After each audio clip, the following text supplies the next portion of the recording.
اللہ کے نبی حضرت نوح علیہ السلام بار بار اپنی امت کو اللہ کے پیغام سناتے رہے کہ وہ آپس میں ایک دوسرے پہ ظلم نہ کریں، احساس محبت کو قائم کریں، نسل ذات کے نام پر ایک دوسرے کو تکلیف نہ دیں، رشتوں کی قدر کو مقدم رکھیں۔ تو حضرت نوح کی قوم بار بار آپ کا مذاق اڑانے لگتی، اتنے پتھر مارتی کہ آپ کئی دنوں تک پتھروں میں ڈھکے رہتے، پھر صحت یاب ہوتے، پھر اللہ کے دین کی تبلیغ کرتے، یہاں تک کہ 950 سال گزر چکے۔ بالآخر اللہ کے نبی نوح علیہ السلام نے ہاتھوں کو بلند کر کے اللہ کی دربار میں دعا کی کہ اے اللہ، یہ میری امت کبھی ہدایت نہیں پائے گی، اے پروردگار، یہ تیرے عذاب کا مذاق اڑاتے ہیں، انہیں دکھا کہ تو کیا طاقت رکھتا ہے۔ تو بس اللہ کا حکم نوح علیہ السلام کے لیے آیا کہ اے نوح، ایک کشتی تیار کر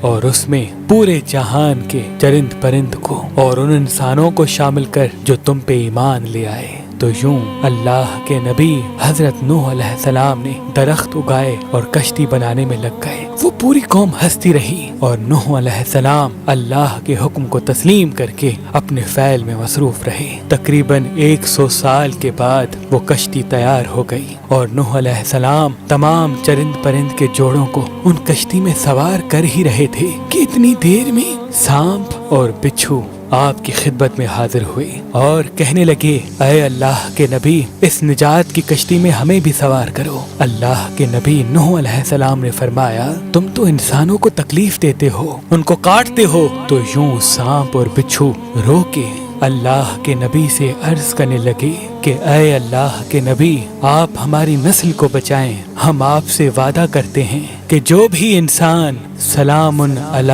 نوح فی العالمین پڑھے گا، ہمیں قسم ہے اپنے وجود کی، اپنے خالق کی، ہم کبھی بھی ان کو تکلیف نہیں دیں گے۔ اس وعدے کے بعد اللہ کے نبی نوح علیہ السلام نے سانپ اور بچھو کے جوڑوں کو بھی کشتی میں سوار کر دیا۔ اس نجات کی کشتی میں جو انسان سوار ہوئے، جو مخلوقات سوار ہوئی، سوائے ان کے سب اللہ کے عذاب کے سبب فی النار ہو گئے۔ طوفان تھمنے کے بعد اللہ کے نبی نوح علیہ السلام نے زمین کو پھر سے آباد کیا، ہر مخلوقات زندگی بسر کرنے لگی، لیکن اس آیت کو کسی بھی حیوان نے آج تک نہیں بھلایا، اور اللہ پاک نے اپنے کتاب کی سورہ صفات میں اس آیت کو محفوظ کر دیا۔ آج بھی جنگل بیابان میں جب بھی کسی سانپ، بچھو یا حیوان کے سامنے جب اس آیت کو پڑھا جاتا ہے کہ سلام علی نوح